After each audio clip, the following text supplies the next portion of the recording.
Enfin, l'original est de retour pour une nouvelle vidéo. Donc du coup de base dans cette vidéo, je comptais parler de Forbidden Door et en faire une review vite fait.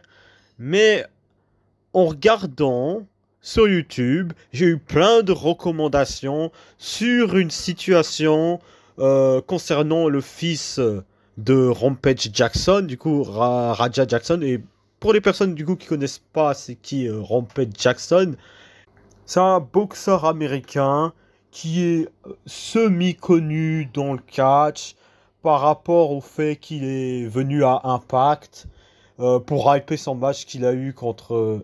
du coup il l'a jamais eu, contre Tito Ortiz, hein, ce segment horrible là de... Je sais même plus, c'était à Impact comme ça, et Tito Ortiz il est venu dans la rampe d'entrée, genre il croisait les bras, et genre il n'y a eu aucune réaction, bref. Il est connu à peu près pour ce segment. Et du coup, c'est quoi le rapport avec le catch là, maintenant en fait? C'est que le fils de Rampage Jackson, Raja Jackson, il est venu dans un show indépendant et il est rentré dans le ring et il a pris un catcheur qui catchait à ce moment-là et il l'a fait un sorte d'Abama Slam. Bref, je sais pas comment. Bref, il a fait un Spine Buster, voilà. À peu près un Spine Buster, mais genre, il l'a fait avec une force telle que genre. Il a dû l'assommer sur le coup au moment où genre sa tête a touché le ring. Et genre, ça s'est pas terminé là en fait, parce que genre Raja Jackson, il a ensuite enchaîné, si je pense bien, 27 coups de poing. Et genre, peut-être que genre le catcheur il était pas totalement inconscient, mais je pense au deuxième coup de poing, il répondait plus. Genre, il répondait plus du tout au coup de poing en fait. Et genre, tout ça en fait, il l'a fait genre avec une violence telle. Et genre, il n'était pas à un point où il se disait que c'est bon, je vais arrêter. Non, en fait, il continuait de donner ses coups de poing. Et genre, il y a plein de catcheurs qui ont commencé à genre essayer de l'arrêter. Ils l'ont mis dans un coin pour vraiment le calmer, quoi. Et du coup, voilà, c'est ça à peu près ce qu'on peut voir dans la vidéo qui circule sur Internet sans le contexte. Mais le contexte, du coup, derrière cette situation, du coup, je vais l'expliquer là maintenant, en fait. Ce qui s'est passé en fait, c'est que Raja Jackson, il était venu dans ce show indépendant dont je viens de parler, pour rejoindre un de ses potes qu'il connaissait du coup dans le circuit et qui faisait un match dans ce show indépendant. Et du coup, il était invité à peu près avant que le show commence, où il y avait déjà des catcheurs comme ça qui se préparaient, quoi, qui genre s'habillaient ou qui parlaient entre eux pour, je sais pas, prévoir un spot. Et bref, du coup son pote, il était là, il est venu. Et genre à ce moment-là aussi, c'est bien de préciser aussi, Raja Jackson, il était en live, il faisait tout ça en live. Et il parlait avec son pote, et du coup les autres catcheurs qui allaient performer dans cet événement indépendant. Et du coup, il est venu face à un catcheur qui s'appelle Psycho Stu. Et du coup, ils étaient en train d'avoir une conversation comme ça, et à un moment donné, Psycho Stu, il a pris une canne qui était genre sur une table comme ça, et genre il l'a directement éclaté genre sur le crâne de Raja Jackson. Genre c'était, je pense, une canne qui était gimmickée, dans le sens où c'était supposé à genre se casser facilement sur son crâne et pas faire le moindre dégât réel. Et du coup ça a à peu près énervé hein, Raja Jackson à ce moment-là, vu que genre Raja Jackson, quelques jours plus tôt, je pense qu'il avait eu une commotion, un truc comme ça, et genre ça l'a énervé dans le sens où genre il l'a pris personnellement, quoi. Les autres catcheurs, du coup, ils essayaient un peu de le calmer, vu que, genre, ils avaient remarqué qu'il le prenait personnellement. Et, genre, ils l'ont dit, ouais, Tatati, c'est un work, quoi. Genre, c'était pas destiné à, genre, l'énerver réellement, quoi. Et, genre, Psycho Stud, il a à peu près présenté ses excuses à Raja Jackson pour l'avoir éclaté une canette sur le crâne, quoi. Par la suite, le pote de Raja Jackson, et qui, du coup, catchait dans ce même show indépendant, va proposer à du coup Raja Jackson de faire un sorte de work, de transformer tout ça en un sorte de work, où du coup Raja Jackson intervient dans le match de Stu pour prendre sa revanche, quoi, pour à peu près genre transformer tout ça en work. Ce que je trouve est extrêmement stupide en fait, parce que genre toute l'audience ne regarde pas le live de Raja Jackson, donc transformer ça en un work, genre pas la moindre personne dans le public avait la moindre idée de ce qui se passait au moment où genre Raja Jackson est passé à l'action là. Donc voilà quoi, genre c'était extrêmement stupide. En plus, dans tous les cas, genre Raja Jackson n'avait rien à faire dans le ring ou dans le moindre endroit où il pouvait se retrouver dans une situation physique quoi, parce que le gars il avait eu genre une commotion quoi, et genre il avait rien à faire là, il avait rien à faire dans un show indépendant de catch. Mais bref, donc du coup, Raja Jackson va s'installer dans le public et regarder le show, quoi, le show indépendant.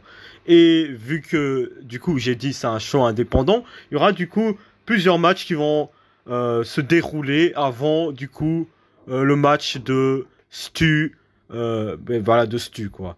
Stu, Psycho Stu, bref, je vais juste l'appeler Stu maintenant. Donc du coup, pendant ce moment-là, genre, Raja Jackson, il est toujours en live. Et genre, il y a des gens, du coup, dans les commentaires de son live, qui commencent à dire, ouais, Tatati, tu te laisses faire. Genre, t'es genre une tapette, quoi, vu que genre, en gros, il a pas réagi quand, genre, il s'est fait éclater une canette sur le crâne, quoi. Et genre, il commence à s'énerver de plus en plus, quoi. Et genre, il commence à dire que, ouais, il est pas une tapette, quoi. Et des trucs comme ça, quoi.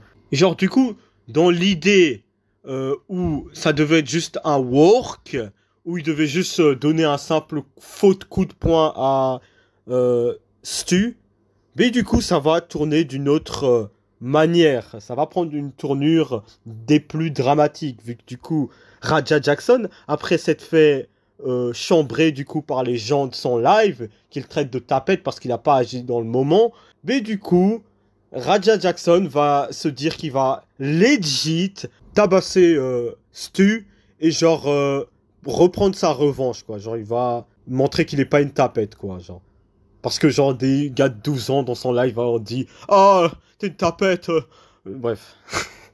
Et du coup Raja Jackson va demander du coup aux gens qui sont à peu près en train de superviser le show indépendant, genre s'il le laisse le feu vert pour intervenir dans le match.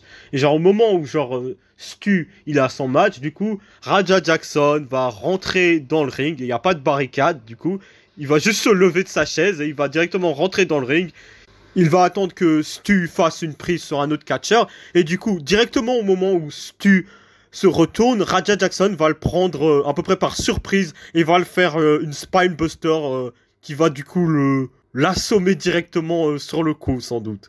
Genre vu que sa tête va directement éclater le ring directement avec une vitesse extrêmement choquante, extrêmement violente quoi. Et donc après cette attaque du coup ouais il y a les catcheurs qui vont essayer de calmer Raja Jackson et du coup il va sortir à peu près du show. Et les catcheurs, entre-temps, ils auront directement appelé la police, quoi. Et genre, Raja Jackson, il se casse déjà du show indépendant, en gros, du bâtiment, quoi, avec un autre de ses potes. Et genre, du coup, il y aura des catcheurs du show indépendant, du coup, qui vont essayer de, genre, le provoquer, genre, pour, je sais pas, gagner du temps et, genre, essayer de le conserver au plus longtemps dans le périmètre, comme ça, genre, la police, quand ils viennent, ils l'attrapent direct, quoi. Et genre, je sais pas si là maintenant Raja Jackson s'est fait arrêter par la police ou genre il y a eu une procédure ou n'importe quel autre truc. Mais là, faut le dire clairement en fait. C'était une tentative de meurtre en fait. La vidéo en fait, c'était juste une tentative de meurtre en live. Genre Raja Jackson, c'est clairement le genre de personnes qui ont des problèmes à gérer leurs émotions. Et aussi, en plus de ça, le genre de personnes qui ont des problèmes d'ego. Parce que si t'en viens à genre tabasser une personne qui est inconsciente, genre 27 fois, simplement parce que des gens dans ton live ont dit que ouais, t'es une tapette. C'est inacceptable en fait, genre ce type devrait juste être arrêté en fait. Parce que legit, lui et le catcheur Psycho Stu se sont excusés, se sont présentés leurs excuses avant que cette planification de ce segment work arrive. Donc, ça ne justifie en rien les actions de ce Raja Jackson. Et dans tous les cas, même si, genre, ce type l'avait, genre, tu vois, tabassé avant le show, genre, ça ne justifie en rien le fait qu'il le tabasse au point d'essayer de le tuer, en fait. Et pour moi, le pire, en fait, c'est que, genre, il a fait ça parce que, genre, il voulait prouver que c'était pas une tapette. En fait, ça montre juste que c'est clairement une tapette, en fait. Parce que, genre, il a pas su agir au moment où c'était le moment d'agir. Et genre, c'était quand il a éclaté une canette sur le crâne. Il a rien fait, il a juste gardé ses appuis. Il s'est juste calmé, quoi. Et genre, c'était du coup la meilleure situation à prendre. S'il n'avait pas du coup ensuite suivi par l'attaque qu'il a fait par après. S'il s'était juste calmé et que genre il avait fait son attaque workée ou genre il avait juste donné un faux coup de poing. Ok, là on serait clair, on serait simple. Mais là en fait, il a présenté ses excuses, il s'est calmé du coup quand ce type-là éclaté une canette sur le crâne. Et par la suite, en fait, il se motive à se dire qu'il n'est pas une tapette parce que des gens l'accusent d'être une tapette. Et du coup, il attaque cette personne, du coup, au moment où il s'attend le moins, en fait. Genre, il l'a attaqué, là, avec son Spine Buster, là, au moment où il faisait un putain de match, ce Stu, en fait. Donc, Raja Jackson, ça montre en rien qu'il n'est pas une tapette. Genre, littéralement, c'est l'inverse, en fait. Ça montre juste que c'est une grosse tapette, en fait. Parce qu'il a pas su agir au moment. Et c'est même pas ça, en fait, le sujet. Ça montre juste que c'est juste un abruti, en fait. Un imbécile. Juste un couillon, en fait. Parce que sa philosophie, en fait, c'est de penser que... Ouais, j'ai tabassé ce gars, donc en vrai, je suis pas une tapette. Mais en fait, il l'a littéralement attaqué au moment où il s'attendait pas du tout à se battre, en fait, face à toi. Genre, il était en plein match. Et genre, toi, tu viens de dos comme ça, et genre, directement, tu le fais un Spine Buster, comme ça, au moment où il s'attendait le moins. Donc, c'est toi la tapette, en fait. Donc, voilà, quoi. Et je pense que ce Raja Jackson devrait clairement se faire emprisonner, parce que, genre, ce genre de truc, c'est inacceptable, en fait. Genre, si je me trompe pas, de ce que j'ai entendu des infos les plus récentes, le catcheur du coup, Psycho Stu, il a été hospitalisé, il est dans un état stable. Donc, il a vraiment échappé la mort en fait. C'est même un miracle que le type soit pas mort, parce qu'un coup de poing en fait, genre c'est clairement sous-estimé par les gens en fait. Genre un coup de poing si bien placé, ça peut littéralement tuer une personne. Lui, il en a enchaîné 27 sur une personne inconsciente. Donc voilà quoi, là c'est tentative de meurtre. Littéralement en fait. Parce que le gars il comptait même pas s'arrêter en plus quoi. Donc voilà quoi. Cette situation littéralement elle m'énerve quoi. Parce que genre... Clairement cette personne c'est quelqu'un qui a genre des problèmes d'ego, des problèmes à contrôler ses nerfs. Et c'est clairement un abruti quoi. Donc voilà quoi. Je pense que j'en ai assez parlé de cette situation. Et COG vous dit... À plus tard. Bref.